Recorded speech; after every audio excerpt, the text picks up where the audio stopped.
Good evening, everybody. Welcome to Bugbears and Brews. My name is Brian, and tonight, we're going to be taking a look at a Sierra Nevada clone that we picked up from Adventures in Homebrewing. So this is the Sierra Nevada Pale Ale clone.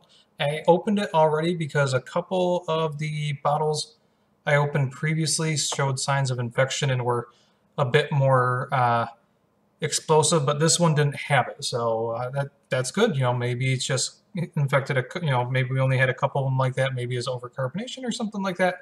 Who knows? But this one here showed no signs of being crazy, so that makes me happy. So we brewed this one. Let's see here. Do I have a day of when my dad and I brewed this one? I don't.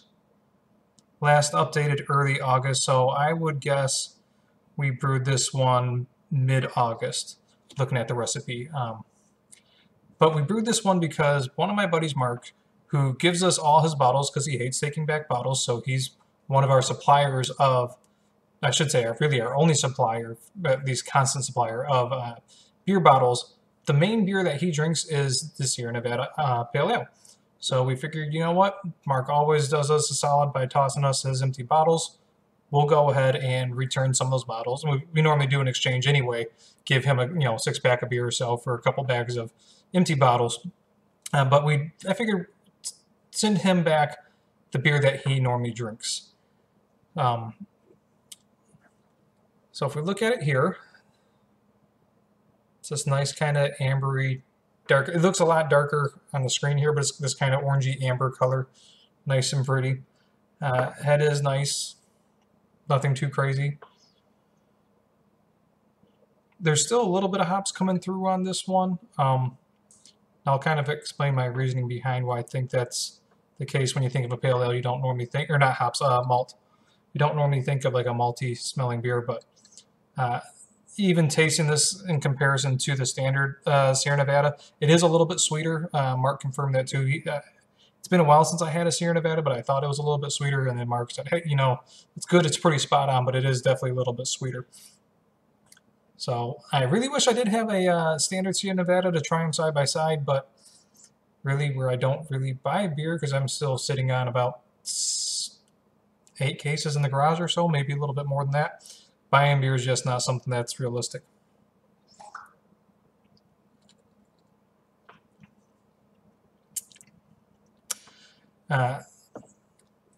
So this may sound a little crazy, but to me, whenever I try Sierra Nevada, it reminds me of Fruity Pebbles. The hops is just that kind of fruity hops to me. I know people are always like, oh, it's piney, that kind of stuff, but to me, Sierra Nevada's got that kind of Fruity Pebbles hops, as weird as it sounds.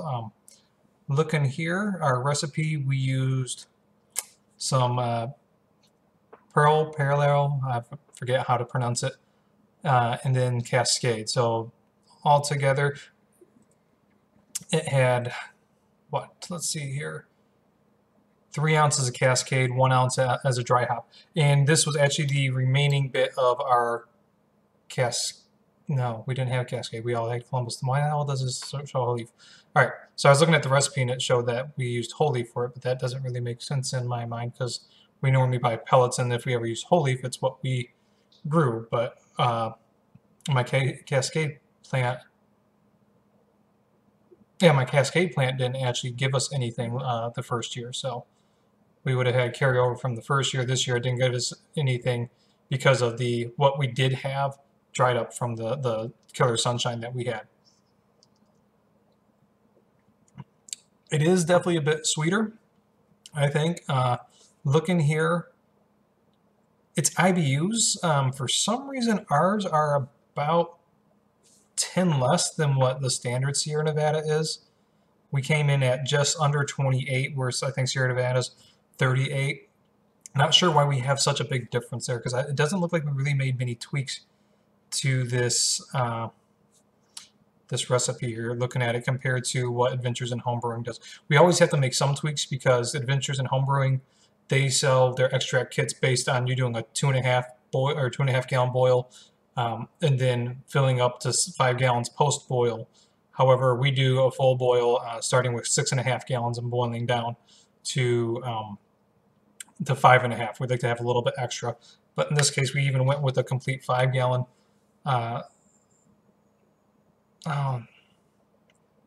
That's probably okay. Yeah, looking at this recipe, it's a little goofy. For some reason, we didn't change the boil size here, so that throws off your calculations and all that. Maybe I'm looking at like the main entry of it or something like that, and we updated one later on. So maybe we did do a little bit of differences here. This one, though, we did go with the White Labs California Ale yeast, which is, from my understanding, talk to the guys at the brew shop, is actually what they use for Sierra Nevada Pale Ale. So it's kind of cool to use the exact yeast strain that they use for the beer itself.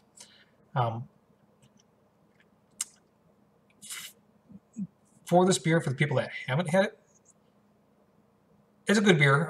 It's definitely a little bit on the hoppier side.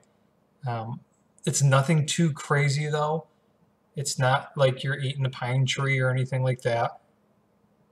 It's a little bit above a beginner to hops beer. Like, if I think I mentioned previously, I had a beer that was an intro to hoppy beers, but this one here is definitely I'm an established hops liker, but I'm not quite to that, IPA or double IPA standard. You just want like a nice, refreshing beer. That'd be this guy here.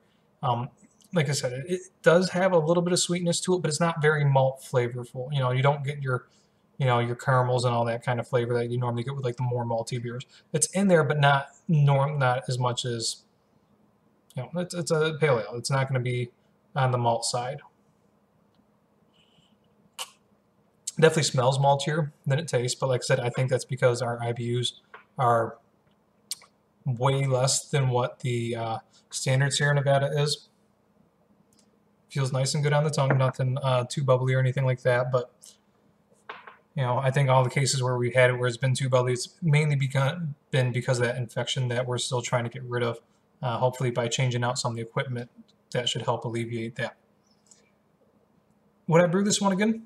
Yeah, it's a good summertime drinker, I think. It's one of those beers that you can have, kick back. I'm sorry, I keep on looking down at the beers I'm talking, and it just looks like I'm not looking at you guys. It's a good drinker. It's not one you can sit there and drink all day, though. Coming in at what? Forgive me, 5.5, a little bit over 5.5. It's not one that you can drink all day, but it's definitely one that you can enjoy a couple of them and not feel guilty about. It's not like your all-day IPA where it's a little bit lower, but it's still 5.5 is not bad, but you're going to be feeling it after a couple. So yeah, definitely agree that I would brew it again. Definitely not in the wintertime, though. For me, it's more of a summer beer. I'm not I don't mind IPAs and that kind of stuff. I prefer more malty beers.